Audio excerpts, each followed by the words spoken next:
ሰላም ፊልም ወዳጆች እንዴት ናችሁልን? ፊር ዘ ዎኪንግ ዴድ በቀጣዩ ክፍል ተመልሷል። እንደተለመደው በላይክ በኮመንት እንዲሁም ይህን ቻናል ሰብስክራይብ በማድረግ አብሮነታችሁ አይለን። ይህኛውም ክፍል ተመችቷችሁ ኮምኩሙት። ይመቻችሁ። ሰናይ ጊዜ። በባለፈው ክፍል በፊር ዘ ዎኪንግ ዴድ ማዲሰን እና እነ ቪክተርም ያረፉበትን የሲሪያን ቦታ ጉድም አድርገው ዳንኤልም ቦታውን እንዳልነበር አድርጎ እንዳቃጠለው ማዲሰንም ሲሊያን ጉድ ካደረገች በኋላ ከቪክተር ጋር አልመጣም ያለው ልጇን ኒክን እዛው ትተውት ጉዟቸውን ወደ አቢጌል እንዳደረጉ ትራቪስም ከልጁ ክሪስ ጋም ማዲሰንና ቤተሰቧን ትቶ በሌላ መንገድ ጉዞን እንደቀጠሉ ዳንኤልም ዞምቢዎቹንና ቦታውን ካቃጠለ በኋላ ከነ ቪክተር ጋም ሳይገናኝ የት እንዳለም ሳናቅ አይተን ነበር ያቆምነው። በዚህኛውም ክፍል ቀጥለን የሲሊያ ቦታም ላይም በምሽቱ ያ ሁላ ከተፈጠረም በኋላ የማይነጋ የለም። በንጋታው ጠዋትም ኒክም ከተኛበትም ነቅቶ እዛ የነበሩት የሲሊያ ሰዎችም ወደ የቤተሰቦቻቸውም እንዳለ ቦታውን ለቀው ተበታትነው እዛም ቦታም ላይ አንዲት ሴት ኒክንም እየተሰናበተችው ሁዋን የተባለውን ሕፃንም ወደ ቤተሰቡም ልትልከውም ወደ ደቡብ ልታመራ መሆኑንም ነግረው አንተ ስትለው ኒክም እንደ ሲሊያ አይነት እምነት ያላቸው ሰዎች ያሉበትና የሚገኙበትን ቦታም እየጠየቃት እነሱ ጋር ነው መሄድ የምፈልገውም ሲላት እሷም እየተገረመችበት ወደ ሰሜን አሉ፣ ግን በዛው ልክ ደግሞ ወንጀለኛ ሰዎችም በርካታም ናቸው። ብቻ ከንኮንግ መንገዱ ከባድም ነው የሚሆንብህ ብትለውም ኒክ ግን ወደ ሰሜን ለመሄድ ቆርጦም ተነስቶ ሁዋንንና እሷን ተሰናብቷቸው የሚያስፈልጉትን እቃዎችን ይዞ ጉዞ በእግርም ይጀምራል። በተራሮቹ መሃልም የያዛትን ውሃ እየቆጠበ እየጠጣ ጉዞንም ቀጥሎ በመንገዱ መሃል ታዲያ ተገጫጭታ የቆመች መኪናንም አግኝቶ ውስጥም ደህና ነገር ካገኘውም በሚል እያፈላለገ በትውስታ ድሮ ላይ የሱስ ማገገሚያ ቦታም ላይ ከፍቅረኛው ጋር የነበራቸውን ጊዜና ንግግር እያስታወሰ እሷም እንዲህ በረታና ከዚህ ቦታም እንዲወጡ ከቤተሰቦቻቸውም ጋር ያላቸውን ነገር እንዲያጠናክሩም እየመከረችው ኒክን አባቱ ሁሌ እንደ ድሮ ሲመሽ ወደ ቤት ሲመጣም ጊዜም ስለማይሰጠውም በዛም እንደሚከፋ የውስጡንም እየነገራት ያንን የነገራትም ጊዜ አሁንም ያስታውሳል። አመሻሽ ላይም በመንገዱ መሃል ያገኛት አንድ ቤትም ላይም ገብቶ ያንን ቤት ላይም ማንም እንደሌለ ካረጋገጠም በኋላ አነጣጥፎ እሳትም አቀጣጥሎ አዳሩን እዛች ቤት ላይም ያደርጋል። አመሻሽ ላይ በተኛበት ሰዓት ግን አንዲት ኬት መጣች ያልተባለች ከውካዋ ሴትም በያዘችው የባት እንጨትም እየጮኸችበት እየመታችው ቤቴ ለቀቅ ሂድ እያለችም ቀውጢም ታደርጓለች። ኒክም ተደናግጦ ተነስቶ እሺ ቦርሳዬን ልውሰድ ቢላትም አልሰማም በሚል ደጋግማም ስመታው አማራጭ ስላጣ በፍጥነት ባዶ እጁን ቦታውን ለቆም ይወጣል። በለው ደግሞ ባዶ እጁን ጉዞውንም ቀጥሎ አስፓልት ላይም የቆሙ መኪኖችንም አግኝቶ ውስጥ ያለች ዞምቢንም ሽል እያለ ያገኛትን ጭላጭ ውሃም ጠጥቶ መኪና ውስጥ ያለም ሬዲዮም አውጥቶ ጣቢያ እየቀያየረ ሊያዳምጥም ሲጥር ከርቀት በመኪና የሆነ ወንበዴ መሳይ ወሮ በሎችም ቦታውም ላይ ይደርሳሉ። እሱም በድንጋጤና በፍጥነት ይደበቃል። ሰዎቹም ታዲያ እዛ ያገኟቸውን ዞምቢዎች እየገዳደሉ ጭራሽ ደግሞ በህይወት እያቃሰተ ያለም ሰው አግኝተው እርዳታ ሊያደርጉለት ቢመስለንም ያለ ርኅራኄ ጭንቅላቱን በስተው ይገሉታል። ያንን ያየው ኒክም ጉድ መሆኑም ገብቶት በፍርሃትም የሚያደርገው ግራ ገብቶትም ያስቀመጣት ሬዲዮም ጮኻበት ሊበላም ሲል በሩጫ እግሬ አውጭኝ በሚል ይፈረጥጣል። ሰዎቹም አይተው ተከትለውት ቢተኩሱበትም ሮጦ ወደ ቁጥቋጦ ውስጥም ገብቶም ያመልጣቸዋል። ዋው ኒክ እነሱን ቢያመልጥም ወደ ዋናዋ አስፓልት መውጣት ስላልቻለ በዛ ፀሐይ በዛ በረሃ በእግር ያለ ውሃና ያለ ምግብ ጉዞውንም ይቀጥላል።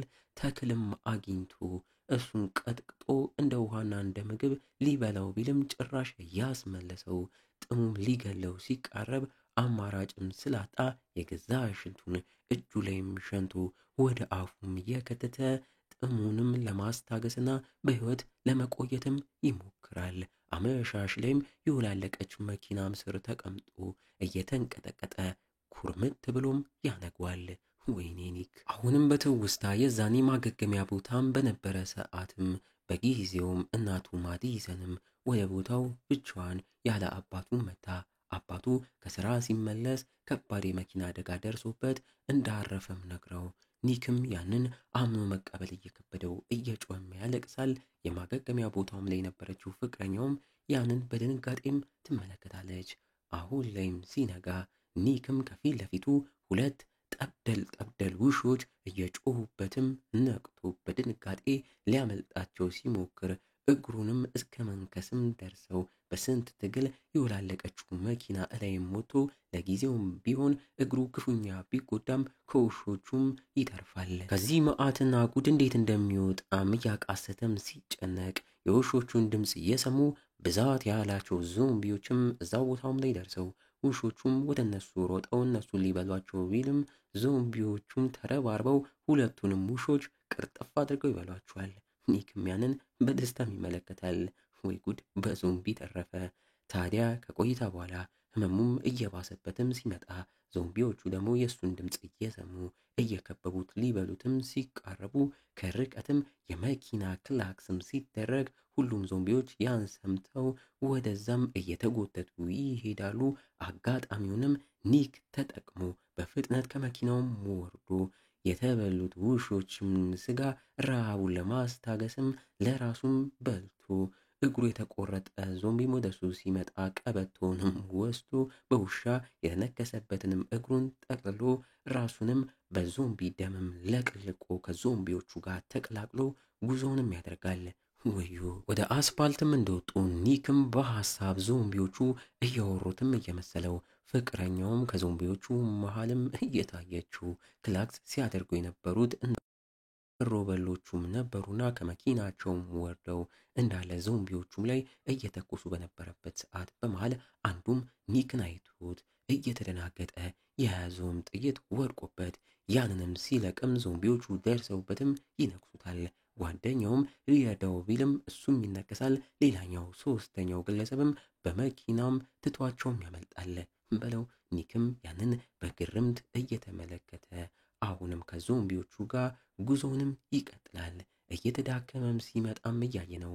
ከርቀትም ማንነታቸውን ያላወቅናቸው ሶስት እነሱም የዞምቢ ደም ፊታቸውን የተቀቡና የታጠቁ ግለሰቦች ሁለት ወንድና አንዲት ሴት እንደሆኑም እያየን፣ ሁለቱ ወንዶች ታዲያ ኒክን እንርዳው ቢሉም ሉሲያ የተባለችው ሴት ግን ኒክ በውሾቹ የተነከሰበት ቦታ በዞምቢ የተነከሰም ስለመሰላት አንረዳውም ይሙትም ብላ ብትሄድም በባልደረቦቿ አልሞተም፣ አሁንም በሕይወት አለ፣ ልንረዳው እንችላለን እያሉ ቢጠይቋትም ሳትሰማቸው ትቀራለች። እንግዲህ እንዲህ እያልን የዚህኛውን ገራሚ ክፍል ማገባደጃ ትዕይንቶች ላይ ተቃርበናል።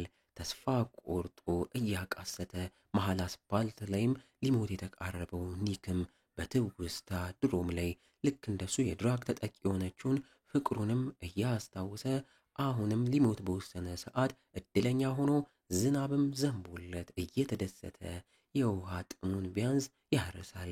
በቀጣዩ ቀንም የተነከሰው እግሩን እየጎተተ አንድ መንደር ላይም ደርሶ መንደሯ ላይ ያለ መድኃኒት ቤት ውስጥም ገብቶ ለእግሩ መድኃኒትም ቢፈልግም ምንም አይነት መድኃኒትም ያጣል። በዚህም እየተበሳጨ ወደ ሌላ ቤትም ገብቶ እዛው ባገኘው ፕላስተርም ቁስሉን እያሸገም ሳለ ሉሲያ የተባለችውም ሴት ከሁለት ወንዶቹ ጋር ተከታትለው ወደ ውስጥም ገብተው ኒክም ሲያያቸው ተደናግጦ እጁን ከፍ እያደረገ በዞምቢ ተነክሶም እንደሆነ በሜክሲካንኛም ሲጠይቁት እሱም ሜክሲካንኛ ስለማይችል እየተኮለታተፈም ቢሆንም በውሻ መነከሱንም ተናግሮም ያስረዳቸዋል።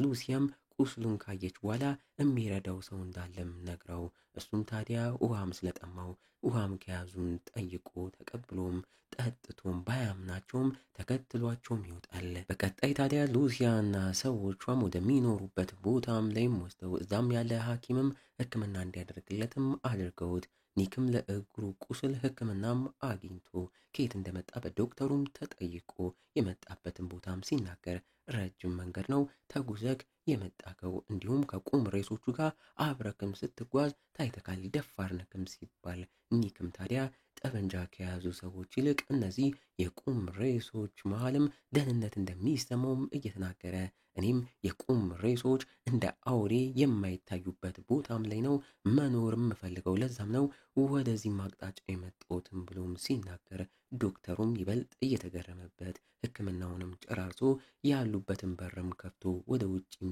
ያስወጣው ሙሉ አካባቢዋንም ያሳየዋል። በስተመጨረሻም ትዕይንቱ ላይ ኒክም አዲስ የመጣበትን መንደር እየተዟዟረም ሲመለከት በሚገርም መልኩ የመንደሯ ሰዎችም ሰላማዊ ኑሮ የሚኖሩ ሕፃናትም በደስታ የሚጫወቱባትና የሚቦርቁባት መንደር እንደሆነችም አይቶም ይደሰታል። ዋው! ከስንት መከራና ችግር በኋላ የተገኘች ደስታ። በቀጣይ ክፍልስ ምን ይፈጠር ይሆን? እነ ማዲሰንን ሳናያቸው ይሄኛው ክፍል አልቋል። ቀጣይ ልናያቸውም እንችላለን። ታዲያ ኒክስ እዚሁ መንደር ላይ ከነዚህ ሰዎች ጋር ኑሮውን የሚቀጥል ይመስላችኋል? በቀጣይ ክፍል አብረን በጉጉት የምንጠብቀውም ይሆናል። እና እንዴት ነው ፊልም ወዳጆች?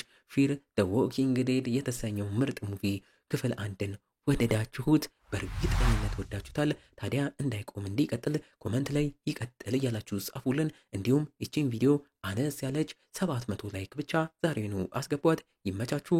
ቸር ቆዩልን።